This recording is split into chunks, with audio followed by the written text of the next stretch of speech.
E esse mês de junho começou a campanha Junho Vermelho, um mês dedicado à conscientização sobre a importância da doação de sangue no Piauí. E o Hemop intensifica as ações para reforçar os estoques. E quem já está comigo aqui é a doutora e também diretora dessa questão de arrecadação de doações, doutora Karina. Doutora, boa noite, primeiramente. Boa noite. Qual é a importância desse momento aqui em Teresina, no Piauí como um todo, afinal é um centro estadual, para que haja essa arrecadação de doações? Então, o Junho Vermelho ele é um movimento nacional em que a gente conscientiza e sensibiliza toda a população a vir doar sangue, né? É a doação de sangue e é um movimento de todos os hemocentros brasileiros. E, doutora Karina, existe um momento sazonal em que existem momentos do ano que a doação diminui ou que é mais provável que haja uma presença maior desses doadores nos centros ou permanece igual durante todo o ano? Sim, é sazonal, né? A gente tem os períodos festivos, carnaval, junho, com as festas juninas, o final de ano. Então, é um período em que a gente tem uma queda de 30% a 40% nos nossos estoques e a gente tenta se aproximar mais da população para poder conscientizar e que venha nos ajudar a repor esse estoque. E, doutora Karina, sabemos que existem muitos mitos em torno da doação de sangue em relação a não pode doar quem tem tatuagem, não pode doar quem está gripado. Quais são os obstáculos que aquelas pessoas que têm algum tipo de restrição podem fazer para na hora de doar? Quem não pode doar sangue? Tá.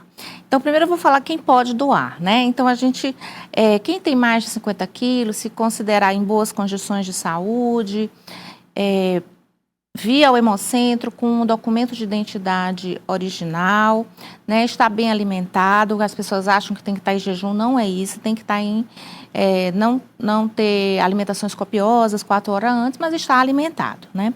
E a gente passa por uma triagem clínica. Esses doadores, depois que eles fazem o cadastro, eles passam por uma triagem clínica, ou seja, um médico ou um enfermeiro, eles têm os critérios de doações.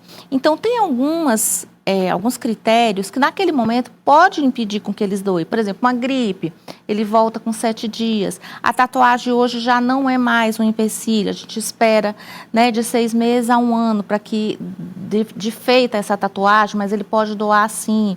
Então, são alguns mitos que a gente ainda tem, mas a nossa triagem, ela como é que eu posso te dizer?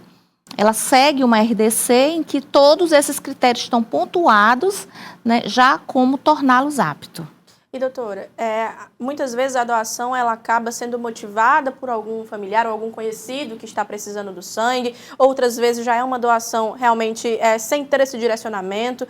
Hoje o Hemop ele possui algum tipo de dificuldade em relação a essa distribuição de doações ou o foco realmente é em arrecadar de forma coletiva?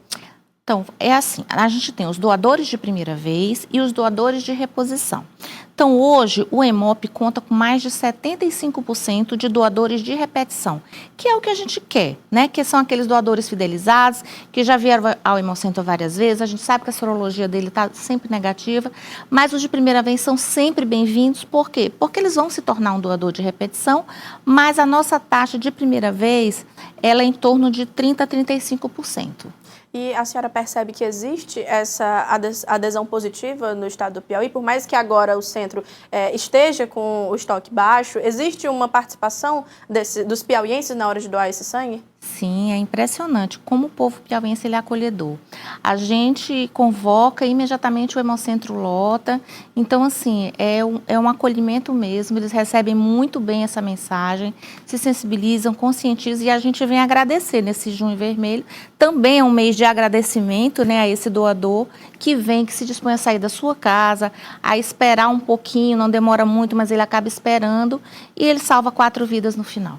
E, doutora, eu queria que a senhora falasse a respeito das unidades que têm essa disponibilidade em relação à doação. Temos aqui em Teresina, mas existem também em outros municípios. Quais são as possibilidades que esse piauiense tem de doar sangue no estado? Então, hoje nós somos 4 postos de coleta. Nós temos o Hemocentro Coordenador, que é aqui em Teresina. Nós temos o Hemocentro de Picos, de Parnaíba e Floriano. Todos eles estão aptos a receber esse doador e melhorar os nossos estoques. Doutora, para finalizar, queria que a senhora fizesse o convite a quem está em casa assistindo, que tem essa possibilidade, que tem os critérios que a doutora Karina falou mais cedo em relação a doar sangue. É muito importante, não só em junho, mas durante todo o ano. Isso. Então, você que está em boas condições de saúde, que tem mais de 50 quilos, que tem entre 16 e 69 anos, venha ao nosso Hemocentro, doar sangue, sensibilizar mais pessoas possíveis para que a gente possa fazer com que o nosso estoque continue abastecendo toda a nossa rede pública e parte da privada, e você vai salvar 4 vidas. Na verdade, hoje a gente fala de mais de 4 vidas, né? Porque o nosso plasma, como ele é qualificado pela Hemobras, esse plasma excedente ele vai para a indústria e ainda vai produzir um medicamento para hemofílicos e todas as coagulopatias. Bom, doutora Karina Nava, hematologista e gerente técnico do Hemop, muito obrigada pela participação. Obrigada. E por todo esse esclarecimento em relação à doação de sangue. Estou à disposição. Obrigada.